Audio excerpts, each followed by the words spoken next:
horror flick, Digger Ditch, Super 6, Big Mitch. And I'm kicking in doors with all three O's. And I'm bringing 28s, 101s because we Vegas Suns, it's the Chronicles. And you in the Meadowlands. Yeah, you in the Meadows, man. And you already know what made me. 530. What that mean? Oh, that boy Desert, baby. I would flex, but I'm cloaked. But y'all know what's up under here. A muscle car. Big Hubba Dub Scrub. 22-inch gold tainted things. And even though they cloaked, they'll never be on McLean's, man. Nah, I'm just playing. Welcome to Vegas Chronicles with the whole Super 6, Mr. Digger Ditches, Big Mitch. And today, like any other day, y'all know what we do, man. We kick actual factuals with no additives and no preservatives. None of that. Just raw and uncut. Like what? Y'all say it. Like summer sausages and crackers. You already know, man. Shout out to everybody that's been rocking with your boy platform, man. I've been going through a few things, man. Y'all got to excuse me if I don't seem like myself today. I'm human, of course, you know. But let's jump right off into it, man. Shout out to everybody that's been supporting me, man. Shout out to Boo Loco, man. He called me, man. I enjoyed the conversation as always. Very powerful, insightful brother, man. I love the dialogue, man. And from where he came from and to where he at right now, man, that place of peace that he found, man, you know, I salute that, man, because, you know, like I say in all my videos, man, some people get old and then some people grow up. But regardless, it's a choice, you know. But shout out to Boo Loco, man. Let's get right into it today, man. You know, I answer questions, man. You got people asking me why I don't do videos on Crip City or Winslow Park. I've done videos on Crip City, and I've done videos on Winslow Park. If there's something specific that you're looking for or you're asking me to speak on that I know of, if I know of, then, you know, ask me. You know, I mean, that's what this platform for. As far as me just speaking on Crip City and Winslow Park, I mean, what you want me to say? You know, Crip City was, you know, at the height, you know, Big D, All them, Pug, a lot of Barry Cooper, everybody from over there, Terrible T, you know, all those dudes up over there, man, Chuck, Panties, all them, man, you know, back in the days, man, the Crip City gangsters, man, even when, you know, people like Deacon Dan and, you know, the Fletcher brothers was from over there, man, they was about that life, you know, the Crip City gangsters had a lot of respect, you know what I mean, that's why it's called Crip City, you know what I mean, and it was some hard cripping over there, you know, it was serious cripping over there. You know, we had a few skirmishes with them back in the days, nothing too serious. But the Crip City gangsters, one thing that they was respected for, they will come from the shoulders, just like Delmonico. You know what I mean? And I'm gonna tell you something, man. I don't care what nobody say, and I'm finna get a lot of flack for this. You know, but I grew up fighting Pyrus, PBs, West Coast Bloods, Hoods. You know, you name it. You know, UCCs before they was 50s. I grew up fighting a lot of different neighborhoods, man. But I'm going to tell you something. Other than the Rolling 60s, man, because the Rolling 60s, people like Killer Cole Meech and Pootie Mac, Gangsta Bo, Stabone, there's a bunch of cats over there, Pokey P. They got handlebars. You know, they can come from here, you know. And they was on the block. So we grew up, you know, every now and then fighting the 60s. But I'm going to be honest with you, man. And I don't mean to disrespect no one, you know. When it came to here, as far as cripping, look, you take the 60s out the foray, because everybody know them 60s got hands. They got hands, man.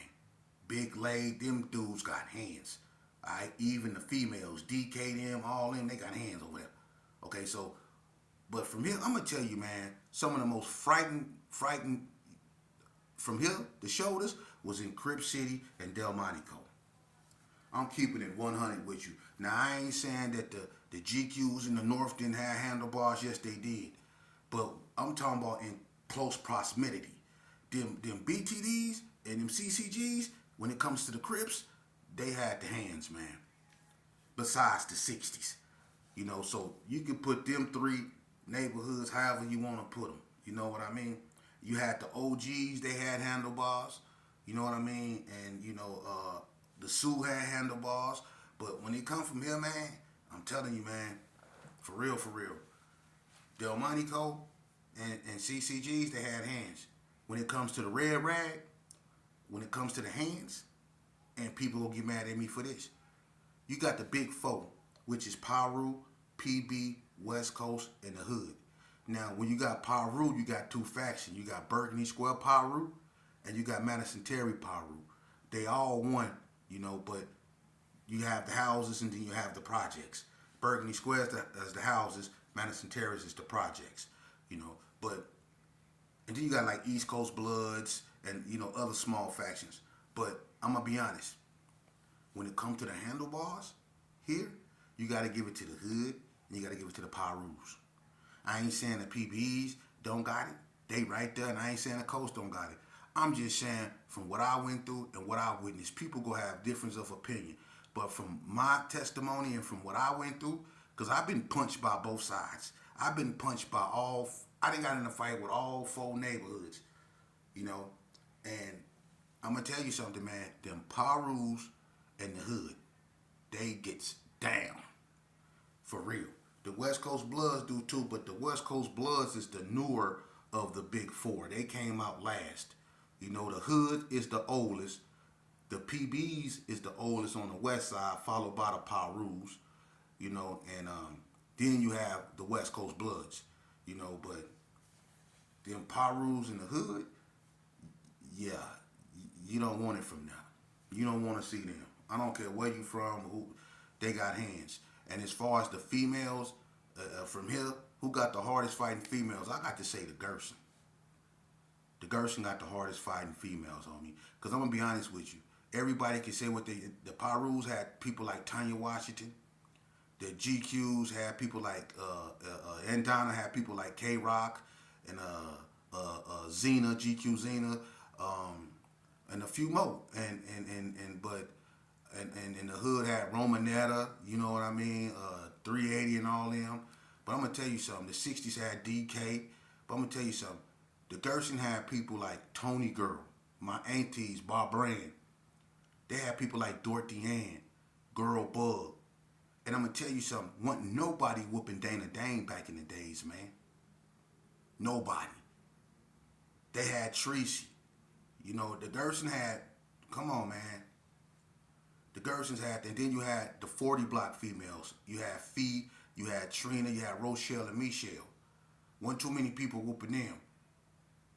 So the block and the Gersons, and then I say the Parus, in the 60s. The BTDs, they had Michelle McLemore and all them up over there, man. You had a lot of people that can get out, man. But I think the G's just had the most. They had a lot of females that Regina and all them, man, they can get down. Regina Estrada, all them, they can get down, man. Over there in Herbert Gerson. Shannon Rabb, all them, man, they get down. For real. And they got generations that go all the way back to the Dinettes. You know what I mean? Generations. Y'all remember the Dinettes drill team? The Westernettes, the Dinettes, the High Steppers, the Electromatics, the Queenettes, the Jamettes. Y'all remember all them?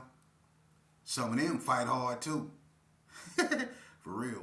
But anyway, man, let's move on. Move along, man. I was asked another question about drugs and the impact it had on the gang culture.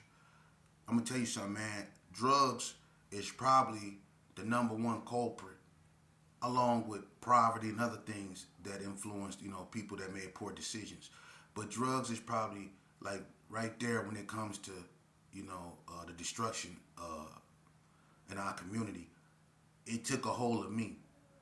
I succumbed to drug addiction. I was addicted to PCP, and my era back during the early '80s, mid '80s, '90s, when that PCP made a comeback, it affected a lot of people, and a lot of people succumbed to that, along with powder and all that other stuff. But in my era, it was mainly PCP, and that's a powerful drug, man. And I'm gonna tell you something, man. That's something that I wouldn't wish on my worst enemy, man, because I watched that drug destroy, man, a whole generation of youth, man, starting with me. And it's a powerful drug, and there's still dudes out here that's doing that drug still to this day, man, that know the destruction that it causes, but they still do it. That's what type of demon that drug is. When that drug get a hold of you, man, it's hard to get from up under that. PCP is something you don't want to play around with, and you don't want to be around nobody that's messing with that drug, man. For real. You know, and all the rest of that stuff, that garbage out there, that's what destroyed a lot of gangs, man, as far as health wise and as far as thinking. You know, because when you smoke something like that and that powerful, you know, you give away to the effects of a hallucinogenic that's real powerful, man, and ain't no telling what you go do. Some people take off their clothes. Some people be out there screaming, jumping up and down because they think they on fire, you know, and I mean, I'm not glorifying this stuff, but when we used to smoke PCP, man, you know, everybody that ever indulged in that drug, people have stories about that drug, you know, and we used to be over there, and we used to be messing with that stuff. We called them units. That's when it was that, you know what I mean? And you hit that thing, you be out there, who got the cat? Who got the cat? Be out there gone. And then you got the homies that when they hit it, they be rolling all on the ground crying. The doctor told me I got 6 months to live. And they really be believing it too. Be rolling back and forth crying. And then you call their mama and tell them to come get them because you tired of looking at them on the ground crying. And then the mama come over there, you need to stop. They be on the ground, I know. Wet, full of that water. And then you got the other ones that hit it and then get to looking at you crazy like this. Where you going? And then they get to taking off their clothes.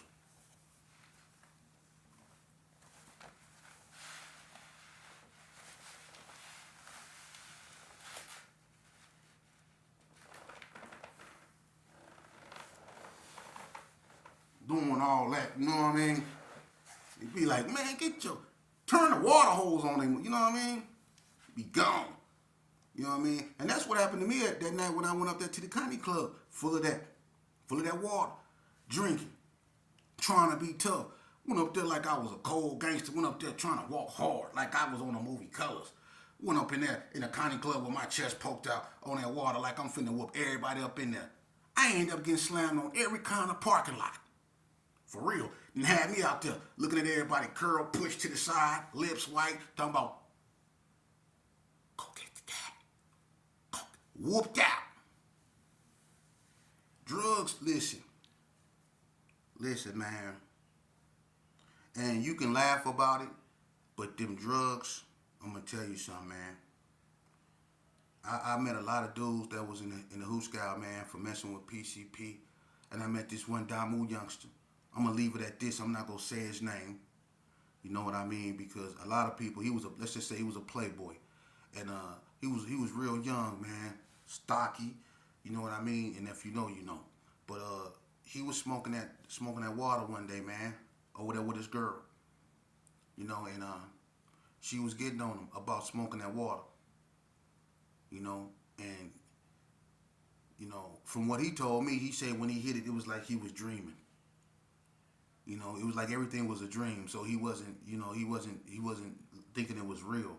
You know, but she was getting on him about smoking that in the house and stuff like that. She was tripping with him and stuff, you know. And he had a pistol on him, man. And he kept pointing that pistol at her, and he was grinning. You know, he said he was grinning, he was laughing and stuff like that. But he didn't really mean to hurt her. He thought he was dreaming. He didn't think it was real, you know. And she kept messing with him. And, you know, he kept pointing that pistol at her, man. And he told her, you know, he said, I'll shoot you in your, you know what I mean? He was just full of his package. And he thinking he just dreaming it ain't real, and he not knowing you high, that Sherm, that PCP, you know. And to make a long story short, he ended up pulling the trigger, man, and he shot his girl in the, you know.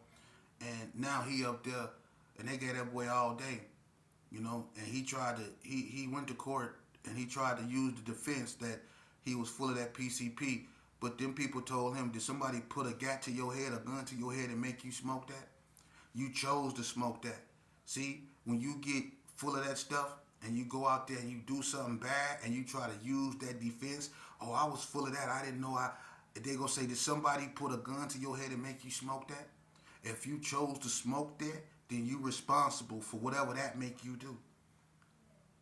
If did nobody hold you down and put a gun to your head and threaten you and make you smoke that, you can't use that as a defense.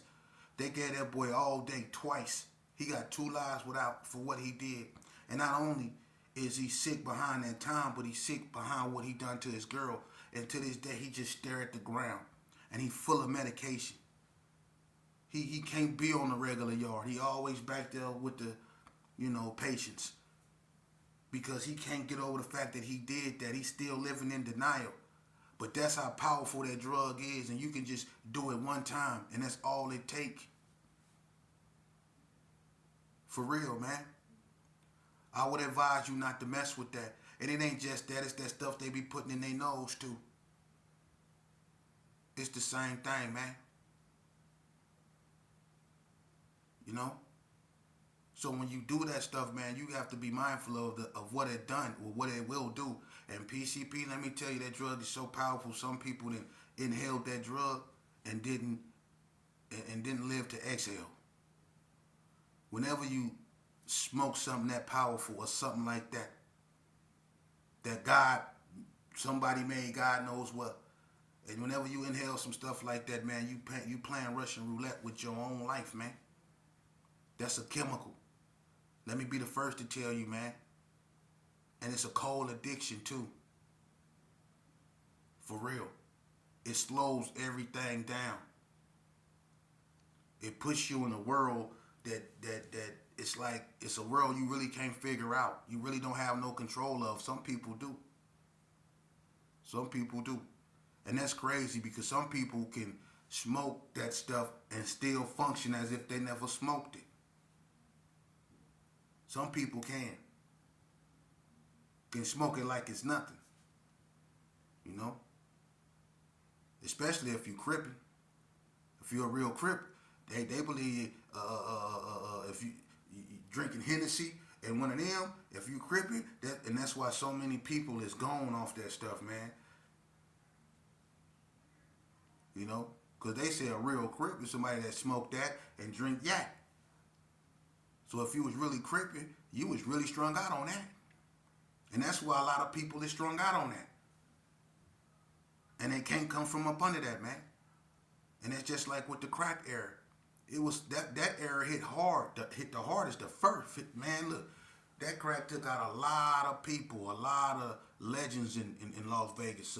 My father and a whole bunch of people succumbed to that, fell victim to that. That's what really happened to the GQs, the crack epidemic. The GQs was a huge gang in Las Vegas at one point. They were very popular, especially at the skating ring. But when that crack epidemic hit, it hit everybody. But it hit them hard. It hit them hard. It hit a lot of neighborhoods hard, but it hit them GQs hard. And a lot of them wasn't able to recover from that, man. And that's why Donna Street Crip rose. Because that crack epidemic, that crack laid a lot of people down, man. It had banging desolate because a lot of people succumbed to that. But then a lot of people start selling it. And that's when all these other gangs start rising up, like West Coast Bloods, Donna Street Crip, anybody, hard time hustlers. White Street got active, but my street was always a money street. The 60s, they was having money from day one. But that's when that crack epidemic. But then that Sherm came after that crack, and then it slowed everything down because that crack sped everything up. It was all about that fast dollar, that fast buck with that crack.